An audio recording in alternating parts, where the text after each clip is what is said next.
On tap, Newcastle Brown Ale. Better beer, better beer. Hi, I'm James Knott, and this is your Better Beer Authority. In the interest of full disclosure, I need to tell you that today's Newcastle Draughtkeg was given to us for free by Jack Follman at Formula PR.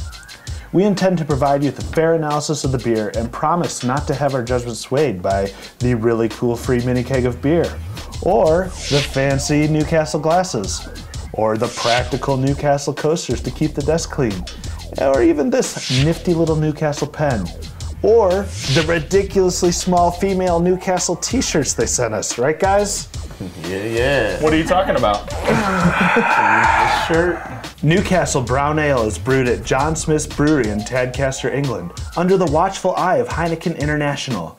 It was introduced to the world by Colonel Jim Porter in 1927. Our beer comes in the Newcastle Draughtkeg, a 5-liter vessel with built-in CO2 system that will keep the beer tasting good for up to 30 days after it's tapped. It holds up to 10 pints of Newcastle and has a suggested price of $23 US. Newcastle is an English brown ale with 4.7% ABV. They use English pale and dark caramel malts. It is lightly hopped, and they want you to serve it cold at 38 to 40 degrees Fahrenheit with a 1-finger head. Chef, what do you think about the flavors that you're getting out of the Newcastle Draughtkeg? Well, Richard Simmons, I'm getting I can pull the regular flavor. I mean, you do get nice caramelization. You get a light hoppiness, but it's very smooth drinking. But in the Draughtkeg, you're really pulling out that metallic taste. I mean, I can't get over the metallic taste. Mark, what are your thoughts on the Draughtkeg? My thoughts actually kind of parallel what Chef was saying. Out of the Draughtkeg, it's a lot more briny and metallic-y than I'm used to. I've had it out of the bottle on several occasions, and I like it. You know, it's got a kind of that impure skunky flavor, but that's kind of how Newcastle is, and I enjoy it. I really like it. With this, it just tastes like it was, I don't know, hopped in with a whole bunch of nickels. That's really what I picture when I'm drinking this. Okay. Scott, can you describe the tapping system to us?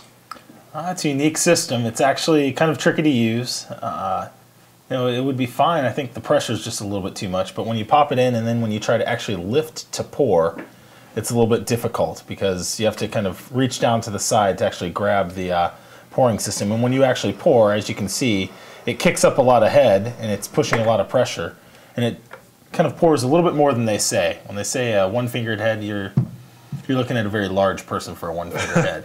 Do you think it's possible upon tapping it to get the recommended 1-finger head that they're looking for?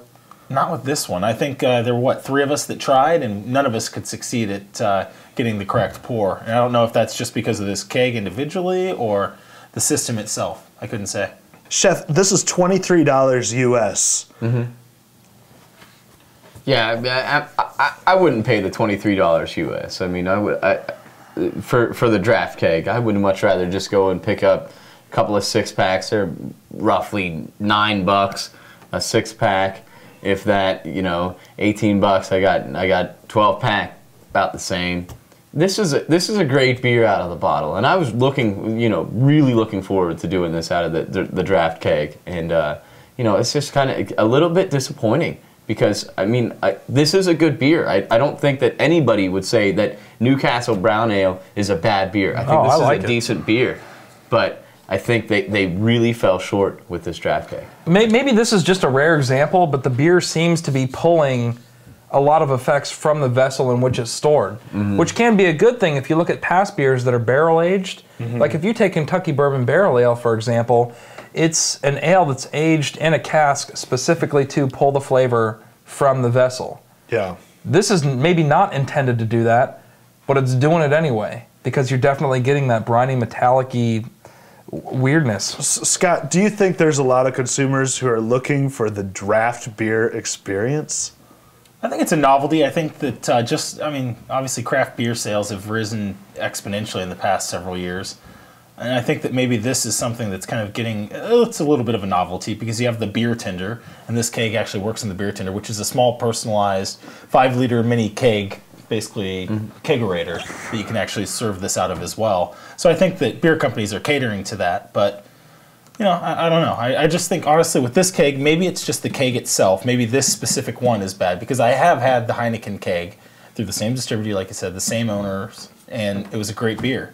But I mean, I something's think just on, off on about this. this a little I think it's a marketing ploy. I really do. I mean, you either drink beer from a bottle at home, or you drink beer from a keg. like I said, yeah, it's a novelty. I'm not. It's a novelty thing to have these little 5-liter kegs in there. I mean, Yeah, if you're not saving money per beer, what's the point? you're not saving any money. It's strictly novelty, and then you have to buy, and like you were saying, the beer tender. Then if you want to drink this beer, if you really want to drink this beer, I mean, obviously you can just throw it in your fridge and drink it out of that like that. Right, within 30 But days. Within 30 days, or you can put it in this nice beer tender. If you want to have a nice, classy presentation, you have to buy the beer tender. That's a couple $100. You know, for $300 or $400, you can get a really nice kegerator, and you can get a quarter keg of beer. Or you could just go to the bar.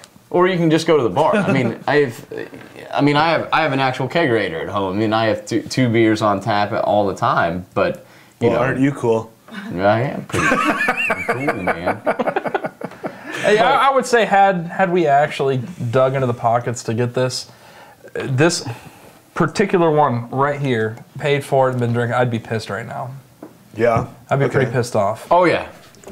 Yeah, if they would have recommended us, I mean, I do. I'm glad that they decided to give us some beer. I really like the and T-shirts, I think because personally. Yeah. But Do you wish your T-shirts were tighter? Tighter, yeah. yeah, tighter. I mean, these are actually. Yeah. I got some room. For I mean, movement a in T-shirt here. doesn't fit until it cuts off circulation in my nipples. That's it. Real quick, Chef, what's your rating? You know, I'm gonna give it a 5. I think if again from the bottle, I would rate it a 7.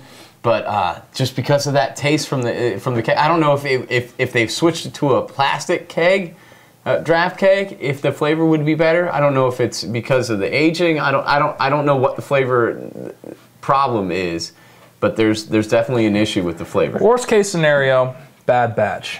Either way, judging by this right here, I would say a 5. Anytime I've had it out of the bottle, 6 easy. Okay, Scott? You know, I give it a 6. I would probably give it an 8 out of the bottle or out of the draft normally. Again, I don't know. I feel like, I mean, this was shipped individually to us, so there could have been issues with that. I mean, I'm really kind of curious to see what another one tastes like, so maybe we'll try a different, maybe even a different 5-liter keg just to see, but I'm kind of disappointed in this specific one. Okay. Newcastle scores a 5.3 on the BBA scale. I'd like to thank Jack Follman for sending us the draft keg, which we will easily polish off tonight. We love free beer. If anyone else wants to send us free beer, let me know. We need at least a 6-pack to do a review so that the entire cast and crew can try it. Thanks for watching. I'm James Knott, and this is your Better Beer Authority. Better Beer Authority. Better Beer Authority.